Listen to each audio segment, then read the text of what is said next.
ಉತ್ತರ ಕನ್ನಡ ಜಿಲ್ಲೆಯ ಮುರುಡೇಶ್ವರ ಹೆದ್ದಾರಿ ಪಕ್ಕದಲ್ಲಿರುವ ಹವ್ಯಕ ಸಭಾಭವನದ ಸಮೀಪ ಅರಣ್ಯ ಇಲಾಖೆಗೆ ಸೇರಿದ ಜಾಗದಲ್ಲಿ ಮಹಿಳೆಯೊಬ್ಬರು ಕಳೆದ ಕೆಲವು ಸಮಯಗಳಿಂದ ಅಂಗಡಿ ನಡೆಸುತ್ತಾ ಜೀವನ ಸಾಗಿಸುತ್ತಿದ್ದರು. ಇತ್ತೀಚೆಗೆ ಅರಣ್ಯ ಇಲಾಖೆಯ ಅಧಿಕಾರಿಗಳು ಸ್ಥಳಕ್ಕೆ ಭೇಟಿ ನೀಡಿ ಆ ಅಂಗಡಿಯನ್ನ ತೆರವುಗೊಳಿಸಿ ಮಹಿಳೆಯ ವಿರುದ್ಧ ಕ್ರಮ ಕೈಗೊಂಡಿದ್ದಾರೆ. ಈ ವೇಳೆ ಮಹಾಲಕ್ಷ್ಮಿ ಎಂಬ ಮಹಿಳೆ ಅಧಿಕಾರಿಗಳು ತನ್ನ ಮೇಲೆ ದೌರ್ಜನ್ಯ ಎಸಗಿದ್ದಾರೆ ಎಂದು ಆರೋಪಿಸಿ ಹೇಳಿಕೆ ನೀಡಿದ್ದಾರೆ.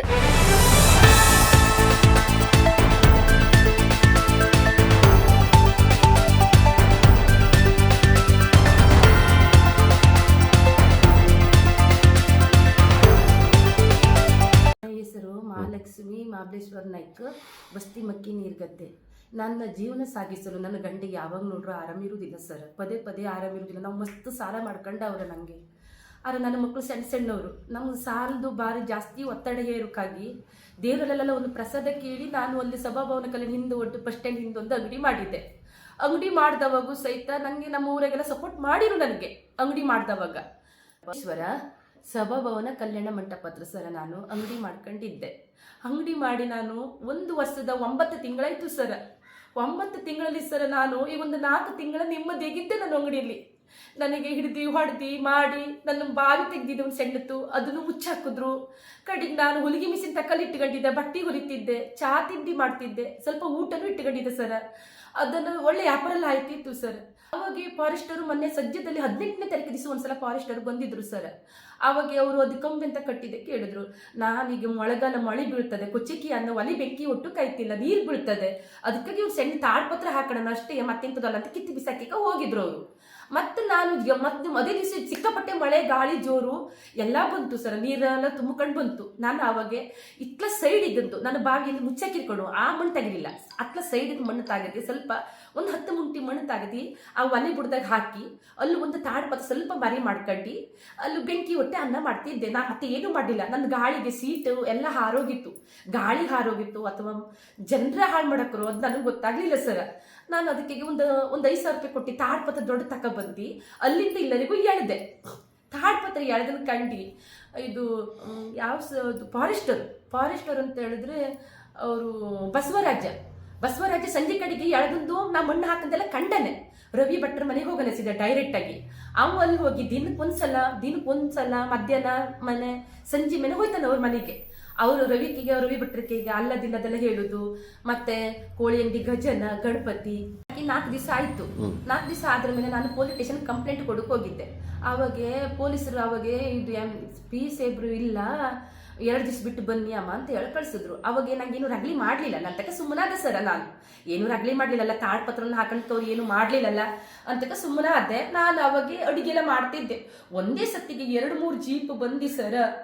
ನನ್ನ ಒಲಿ ಬೆಂಕಿ ಹೊಡ್ತಿದ್ದ, ಆನಂದ್ ಚೆರಿಗೆಲ್ಲ ತೆಗೆದು ಚೆಲ್ಲಾಕಿ, ನನ್ನ ಕೈ ಕಾಲೆಲ್ಲ ಒತ್ತಿ ಹಿಡ್ದು ನನ್ನ ಅಡುಗೆ ಪಾತ್ರೆ ಎಲ್ಲ ಚೆಲ್ಲಾಕಿ, ನನ್ನ ಮಕ್ಕಳು ತೆಗೆದು ಬಸ್ ಸ್ಟ್ಯಾಂಡಿಗೆಲ್ಲ ತೆಗೆದು ದೂಡ್ ಹಾಕಿ, ನನ್ನನ್ನು 15 ಜನ ತೆಗೆದು ಹಿಡ್ದು ಜೀಪನ್ ಮೇಲೆ ಹಾಕಿ ಕೈ ಕಾಲೆಲ್ಲ ಮುರಿದು ಅಲ್ಲಿಂದ ಹೊಡ್ಕಂತಿ ಹೋಗಿ ನನ್ನ ರೂಮ್ನಾಗ ಹೋಗ್ಕೊಂಡು ಫಾರೆಸ್ಟ್ ರೂಮ್ನ ತಕ್ಕ ಹೊಡೆದಾರೆ. ನನ್ನ ಕರಿಮಣಿ ಎಲ್ಲ ಕಳಚಿ ಹಾಕಿದ್ರು, ಕೈ ಮುರಿದ್ರು, ಕಾಲು ಮುರಿದ್ರು, ನೆಡುಕಾಗಿಲ್ಲ.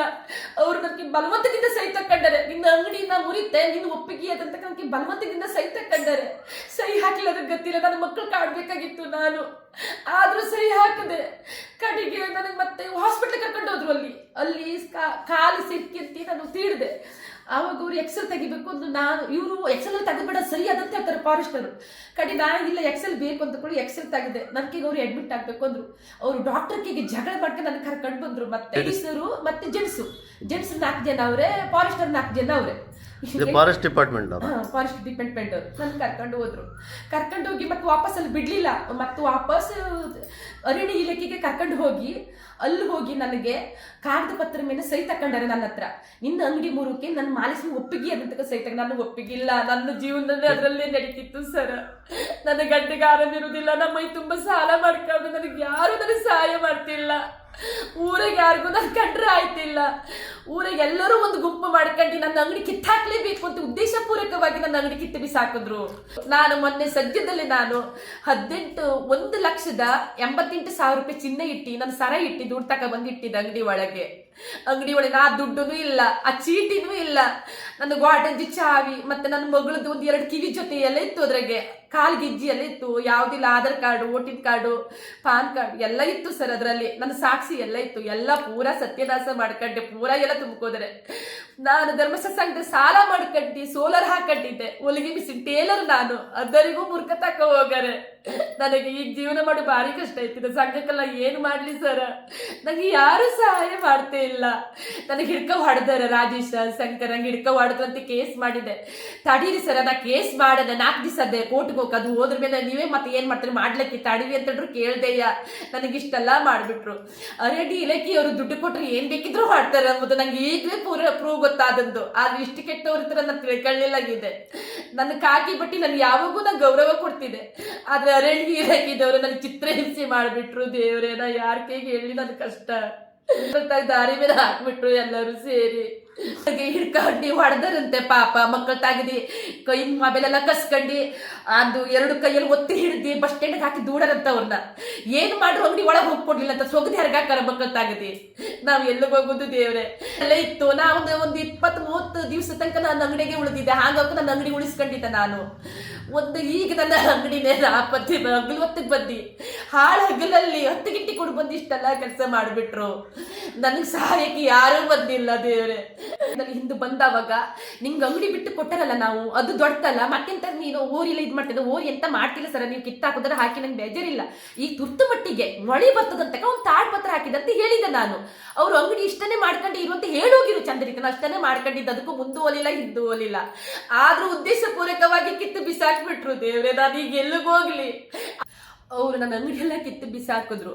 ಆದ್ರೂ ಇಷ್ಟೆಲ್ಲ ಮಾಡ್ರಲ್ಲ, ಆಯ್ತು ಅಮ್ಮ ನಿಂಗೆ ಬೇರೆ ತಗೊಳ್ಳೋರು ನಿಂಗೆ ಜಾಗ ಕೊಡ್ತೇನೆ, ನೀನು ಅಂಗಡಿ ವ್ಯವಸ್ಥೆ ಮಾಡ್ತಾ ನಿನ್ನ ಮಕ್ಕಳನ್ನೆಲ್ಲ ಸಣ್ಣ ಕಾವ್ರೆ ನೀವು ಸುಧಾರಿಸ್ಕೊಂಡು ಹೋಗುವಂತೆ ಅದರೂ ಹೇಳಕ್ಕಾಗಿತ್ತು ಮಾನವೀಯ ದೃಷ್ಟಿಯಿಂದ. ಅದೂ ಮಾಡಿಲ್ಲ. ನನಗೆ ಚಿತ್ರಹಿಂಸೆ ಕೊಟ್ಟು ಬಿಟ್ರು. ಆದ್ರೆ ಇಷ್ಟು ಫಾರೆಸ್ಟ್ ಅವ್ರು ಇಷ್ಟು ಕೆಟ್ಟವ್ರು ಇರ್ತಾರೆ ಅಂತ ತಿಳ್ಕೊಳ್ಳಿಲ್ಲ. ಹೆಣ್ಣಿನ ಮೈ ಮೇಲೆ ಕೈ ಮಾಡಿಬಿಟ್ರು ಅವರು. ನನಗೆ ಯಾರವರ ರಕ್ಷಣೆ ಕೊಡುವರು ದೇವ್ರೆ? ನನಗೆ ಯಾರವರ ರಕ್ಷಣೆ ಕೊಡುವರು? ಪೊಲೀಸ್ ಕಂಪ್ಲೇಂಟ್ ಕೊಟ್ಟಿದ್ದೆ ನಾನು. ಈಗ ಮೊನ್ನೆ ಹೋಗಿ ಮತ್ತೆ ಕಂಪ್ಲೇಂಟ್ ಕೊಟ್ಟು ಬಂದೆ. ಅದು ಏನಾಯ್ತದೆ ನನಗಂತೂ ಗೊತ್ತಾಯ್ತೇ ಇಲ್ಲ. ಓಟ್ ಹಾಕ್ಬೇಕಿದ್ರೆ ಎಲ್ಲರೂ ಓಡ್ ಬರ್ತಾರೆ, ತನಗ್ ಓಟ್ ಹಾಕು ಅಂತಿ. ಇಂಥ ಕಷ್ಟದಾಗ ಯಾರು ಸಹಾಯ ಮಾಡ್ತೇ ಇಲ್ಲ. ನನ್ನಂತ ಪಾಪಿ ಮೇಲೆ ಹಾಡ್ದಿ ಅವ್ರು ಏನು ಉದ್ಧಾರ ಮಾಡ್ತಾವ್ರಿ ನನಗಂತೂ ಗೊತ್ತಾಯ್ತಿಲ್ಲ. ಸೇರ್ಕ ಮಾಡ್ತಿದ್ದದ್ದು ಕುತಂತ್ರ. 1 ವಾರ ಹಿಂದೆ ಅಂಗಡಿ ಸುತ್ತು ಹೊಡೆದಾರ ಅವರು. ನಾನು ಅಂಗಡಿ ಒಳಗೆ ಹುಡುಕಾಗಿ ನನಗೆ ಗೊತ್ತು ಅಂಗಡಿ ಕಿತ್ತಕ್ಕೋ ಪ್ಲಾನ್ ನಡೆಸ್ತದಂತ ಕಟ್ಟಿ. ಅವ್ರು ಇಷ್ಟೆಲ್ಲ ಮಾಡಿ ಅಂತ ಅವ್ರ ಆಸೆ ಪಟ್ಟಿಗೆ ತೀರ್ಸ್ಬಿಟ್ರು. ನನ್ನ ಸರ್ವನಾಶನೇ ಮಾಡ್ಬಿಟ್ರು.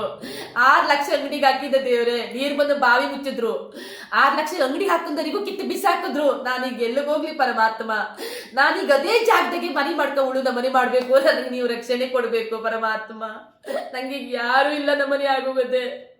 ನನ್ನ ಗಂಟೆಗೆ ಯಾವಾಗೂ ಆರಾಮಿರುವುದಿಲ್ಲ. ನಾನು ಈಗ ಎಲ್ಲಿಗೋ ಸಾಯ್ಲಿ. ಸಂಘಕ್ಕೂ ದುಡ್ಡಿಲ್ಲ. ನನ್ನ ಸಾಲ ತೆಗ್ದು ಬ್ಯಾಂಕ್ನಾಗಿಟ್ಟು 1,88,000 ರೂಪಾಯಿ ಸಾಲ ತಕ ಬಂದಿದ್ದೆ. ಆ ಚೀಟಿ ದುಡ್ಡು ಎಲ್ಲದೂ ಹೊತ್ಕೋಗಾರ ಅವರು. ನನಗೆ ನನ್ನ ಚಿನ್ನನೂ ಇತ್ತು ಅದ್ರಾಗೆ. ಅದನ್ನ ಯಾವ್ದು ನಂಗೆ ವಾಪಸ್ ಕೊಟ್ಟಿಲ್ಲ. ಅಡ್ಗೆ ಮಾಡ್ಕೊ ತಿನ್ನಕ್ಕೂ ಆಯ್ತಿಲ್ಲ. ಗ್ಯಾಸ್ ಇಲ್ಲ, ಒಲಿ ಇಲ್ಲ, ನಾನು ಹೊಲಿಗೆ ಮಿಷಿನ್ ಇಲ್ಲ, ಸೋಲಾರ್ ಇಲ್ಲ, ಎಂಥದೂ ಇಲ್ಲ. ನಾನೀಗ ಏನ್ ಮಾಡ್ಬೇಕಾಯ್ತಿಲ್ಲ ದೇವ್ರೆ. ಅವರು MLA ಅವರು. ಆದ್ರೆ ಅವ್ರ ಗಮನಕ್ಕಿನ್ನೂ ನಾವು ಬಂದಿಲ್ವೋ ಏನೋ ಗೊತ್ತಿಲ್ಲ. ಆದ್ರೆ ಅವ್ರು ತುಂಬಾ ಒಳ್ಳೆಯವರೇ. ನಂಗೆ ಈ ಟೈಮ್ದಾಗ ಅವ್ರು ಬಂದು ನನ್ನ ಕಷ್ಟ ಪರಿಹಾರ ಮಾಡ್ಬೋದಾಗಿತ್ತು. ನಂಗೆ ಯಾರೂ ಇಲ್ಲ. ಹೀಗೆ ನನ್ನ ಕಷ್ಟಕ್ಕೆ ಮಗಳವರು ಬರ್ಬೋದಾಗಿತ್ತು. ನನಗೆ ಯಾರೂ ಬೋಲಿಲ್ಲ. ಅವರು ನನ್ನ ಗಮನಕ್ಕೆ ಬರ್ಲಿಲ್ವೇನು ದೇವ್ರೆ? ನಾ ಎಂತ ಮಾಡ್ಸಾಯಿ. ನನಗೆ ಊರಾಗ ಯಾರು ಸಪೋರ್ಟ್ ಮಾಡ್ತಿಲ್ಲ. ಸರ್ ನಿಮ್ ಕೈ ಮುಗ್ದು ಬೇಡ್ತೇನೆ, ನೀವು ಎಲ್ಲ ಇದ್ರು ಬಂದು ನನಗೆ ಕಾಪಾಡಿ ಪ್ಲೀಸ್. ನನ್ನ ಅಂಗಡಿ ಎಲ್ಲ ಕಿತ್ತು ಬಿಸಾಕಿ ನಂಗೆ ಮಾಡ್ತಿ ಮಾಡಿ. ನನ್ನ ಹೊರಗೆ ಬಿಸಿದು ನನ್ನ ಚಿನ್ನ ದುಡ್ಡು ಗಿಡ್ಡು ಎಲ್ಲ ಇತ್ತು. ಯಾವುದೂ ನನ್ನ ಕೈ ಬಂದು ಮುಟ್ಟಿಲ್ಲ. ನನ್ನ ಮಕ್ಕಳಿಗೆಲ್ಲ ಮಾಡ್ತಾರೆ. ನಾ ಏನ್ ಮಾಡ್ಲಿ ಸರ? ನನಗೆ ನೀವೇ ನಮಗೆ ಸಹಾಯ ಮಾಡ್ಬೇಕು. ನನ್ನ ಪಾಲಿಗೆ ಮಕ್ಕಳಿ ಸರ್ ಇವರೇ ನನ್ನ ಪಾಲಿ ದೇವ್ರು. ನನಗೆ ರಕ್ಷಣೆ ಮಾಡಿ ಸರ್. ನನ್ ಕಾಲೆಲ್ಲ ನೋವು, ಕಾಲಾಗೆಲ್ಲ ಹೊಡ್ದಿ. ಅಧಿಕಾರಿಗಳು ಬಸವರಾಜ್ಯ ಕಾಲ ಮೇಲೆಲ್ಲ ಹೊಡ್ದಾನೆ. ಲೇಡೀಸ್ ಅನ್ನ ಹಿಡ್ಕೊಂಡು 15 ಜನ ಹಿಡ್ಕೊಂಡು ಹೊಡ್ದಿ ಮಾಡಿ ಇದಕ್ಕೆಲ್ಲ ಕರ್ಕೊಂಡು ಹೋಗಿ ಕೂಡಲಕ್ಕ ಹೊಡೆದಾರೆ ಸರ್. ಅದಕ್ಕೆ ನನ್ನ ಕೈ ಕಾಲ ತಿರುಗಾಡಕ್ಕೂ ಆಯ್ತಿಲ್ಲ. ನನ್ನ ಕಾಪಾಡಿ ಸರ್. ನೀವರು ರಕ್ಷಣೆ ಮಾಡಿ ನನ್ನ ಬೆನ್ನಿಗೆ ನಿಮ್ಮ ಪಾಲಿಗೆ ಕೈ ಮುಗಿತೀನಿ.